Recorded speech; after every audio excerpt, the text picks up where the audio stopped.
Je me souviens que j'ai dirigé toujours des disques pour ma sœur qui était danseuse, qui est devenue plus tard danseuse étoile. Et je me souviens de diriger la musique et surtout montrer l'essence de la musique pour qu'elle puisse faire des mouvements. Alors je pense que d'une manière très naturelle, et plus tard j'ai voulu faire la même chose devant des musiciens.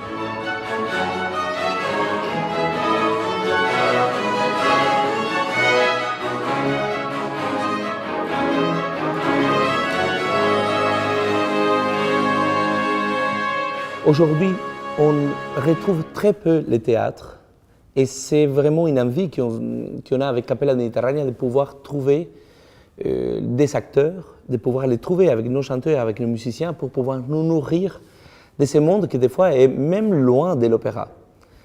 Alors avec cette œuvre, on a réussi justement à pouvoir aller, parler, discuter, pouvoir avoir une oratorie, une rhétorique commune. Et cela nous a vraiment enrichis. Voici que paraît ma belle Emmeline, et qu'une force nouvelle, mais ô combien plus douce, s'empare de moi. Après tes adieux, je m'en vais à ranger mes troupes, je t'attends. Dans la musique, on pense que la musique et les sons disent absolument tout. C'est vrai dans un certain sens, mais justement les mélanges et pouvoir être tous ensemble sous un même toit, conçu par Parcel et par Dryden, les librettistes du roi Arthur, nous a permis de transformer encore une fois la matière comme on aime bien avec Capella Mediterranea. Ça veut dire une musique qui soit au service du théâtre et un théâtre qui soit au service de la musique.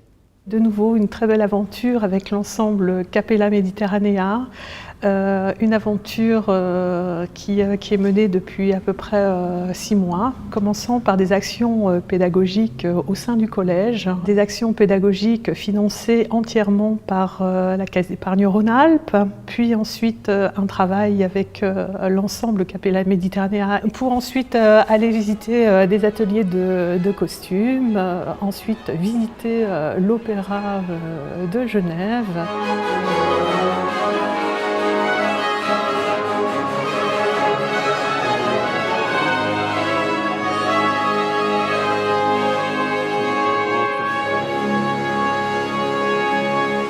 C'est la seule information que tu as pour toi imaginer ton costume. Évidemment, c'est porté par un danseur.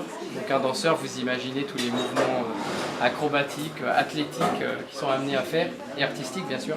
Donc le tissu, voilà, comme tu dis, doit être à la fois résistant mais élégant. Vous commencez un petit peu à comprendre l'importance du dessin du costumier. C'est pour ça que je vous ai présenté sur l'affiche les différents métiers. Metteur en scène, costumier, créateur des lumières. Chacun avec sa personnalité, chacun avec son sens artistique, développe le spectacle, développe les costumes. Et puis en général, voilà, ce qu'on a, c'est vraiment quelqu'un qui a dessiné avec sa propre main. Alors ici, on fait tout ce qui est accessoires et préparation des toiles, des jambes, des frises pour le plateau au Grand Théâtre. Ça, c'est un classique dans le milieu du théâtre. Le couteau. Un couteau qui saigne. Alors c'est tout simple. C'est du bois sculpté en forme de couteau. À l'intérieur, on a fait une ouverture comme ceci. Normalement, on met une pipette d'eau physiologique. Vous savez, c'est ce qu'on se nettoie le nez avec. Oui. Alors nous, on enlève l'eau, puis on remplit de faux sang.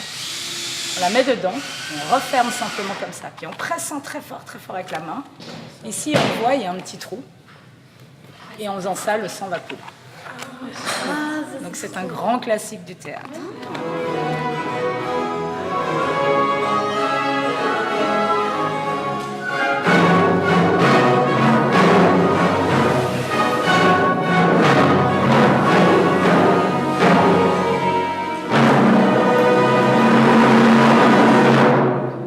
La poésie quotidienne n'est pas un acte naïf qu'il faut éliminer. Et sûrement, pour les enfants, c'est eux qui nourrissent notre art.